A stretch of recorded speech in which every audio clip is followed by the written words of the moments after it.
আসসালামু আলাইকুম, welcome to Moon's daily vlog. আশা করি সবাই ভালো আছেন। এই যে পাশেই পুকুর থেকে টাটকা মাছ তুলে নিলাম।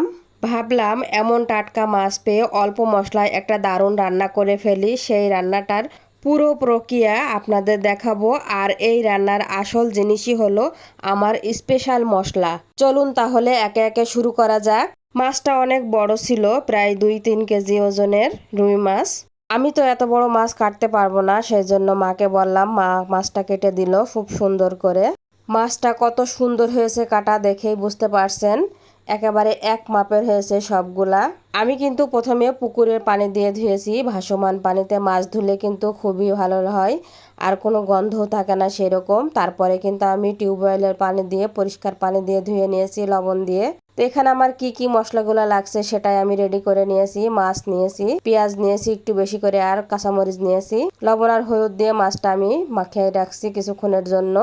কড়াইটা খুবই ভালো করে গরম করে তার উপরে তেল ঢেলে দিচ্ছি একটু পরিমাণ মতো। এরপর মাছগুলা ছেড়ে দিচ্ছি গরম তেলের ভিতর এক এক করে। মাছ ভাজারও কিন্তু কিছু টেকনিক আছে। তেলটা গরম হয়ে যাওয়ার পরে কিন্তু মাছটা দিতে হবে, আর চুলার জালটা একটু বেশি হতে হবে, তাহলে কিন্তু আর মাছটা লেগে যাবে না কড়াইতে। এপিট ওপিট করে ভালো করে আমি ভেজে নিচ্ছি। দেখেই বুঝতে পারছেন কড়াইটা কত গরম হয়েছিল, এক ফোঁটাও লাগেনি, একেবারেই খুবই সুন্দর করে উঠে আসছে। মাছ একেবারে ভেঙে যায়, ভর্তা হয়ে যায় একেবারে, তখন কিন্তু মাছটা খেতেও ভালো লাগে না, রান্না করলেও দেখতেও ভালো লাগে না। তো আমার মাছ ভাজা হয়ে গেছে। মাছ ভাজা তেলের ভিতরে দিয়ে দিলাম 2 মুঠখানি পেঁয়াজ। এরপর দিয়ে দিলাম 8-10টা কাঁচামরিচ।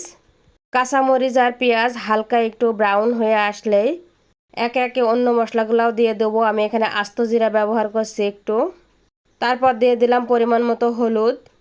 এরপর দিয়ে দিলাম পরিমাণ মতো শুকনো মরিচের গুঁড়া। যে যেমন মরিচ খায় ঠিক তার তেমন সেরকমই দিতে হবে। এই উপকরণগুলো সবই কষিয়ে নিচ্ছি ভালো করে। অল্প সামান্য একটু পানি দিয়ে দিলাম আর একটু ভালো করে কষানোর জন্য। আমি যে পদ্ধতিতে রান্না করছি একটা স্ক্রুপও মিস করা যাবে না, তাহলে কিন্তু আকর্ষণীয় জিনিসটাই দেখতে পাবেন না।